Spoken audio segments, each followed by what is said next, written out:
கர்த்தருக்குள் பிரியமானவர்களே, பிப்ரவரி 22 இன்றைய பனித்துளிகளின் தலைப்பானது நம்மை காக்கும் தேவன். வசனம் எரேமியா 1வது அதிகாரம் 8வது வசனம். நீ அவர்களுக்கு பயப்பட வேண்டாம், உன்னை காக்கும்படிக்கு நான் உன்னுடனே இருக்கிறேன் என்று கர்த்தர் சொல்லி.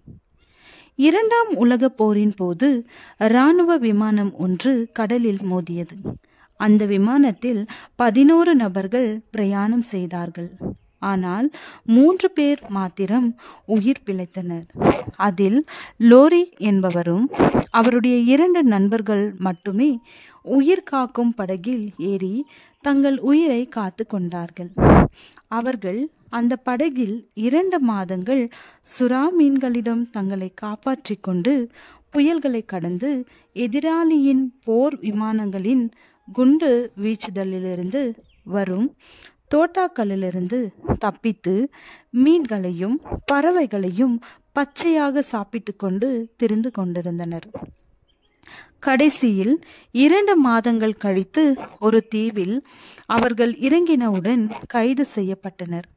2 ஆண்டுகள் லோரி சிறையில் போர்க்கைதியாக சித்திரவதை செய்யப்பட்டு அடைக்கப்பட்டார்.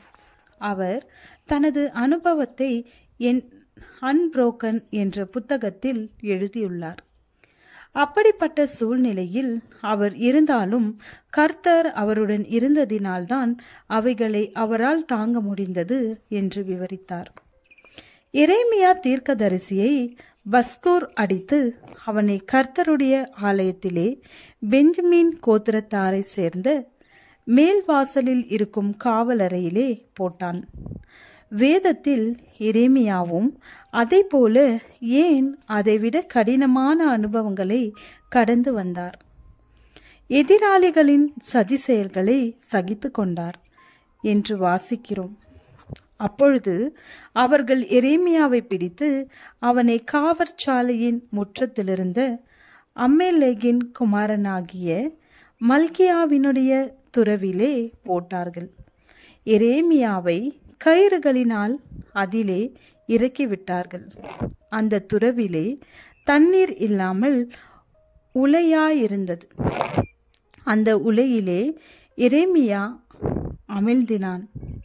ஆனாலும் இவைகள் எல்லாம் நடப்பதற்கு முன்பே கர்த்தர் எரேமியாவிற்கு கொடுத்த வாக்குத்தத்தம், நீ அவர்களுக்கு பயப்பட வேண்டாம், உன்னை காப்பதற்கு நான் உன்னோடு இருக்கிறேன் என்பதை அந்த வாக்குத்தத்தம் அவரை அத்தனை போராட்டங்களையும் தாங்கும்படி செய்தது. லோரி தேவனுடைய பாதுகாப்பை கண்டு கொண்டார். போருக்கு பின்னர் தன்னுடைய வாழ்க்கையை தேவனுக்கு ஒப்பு கொடுத்து தன்னை சிறைப்பிடித்தவர்களை மன்னித்து அநேகரை கிறிஸ்துவுக்குள் நடத்தினார். உங்கள் வாழ்விலும் நான் உன்னை விட்டு விலகுவதில்லை, உன்னை என்றும் கைவிடுவதில்லை என்று எரேமியா 13ஆம் அதிகாரம் 5ஆம் வசனத்தில் வாக்களித்துள்ளார்.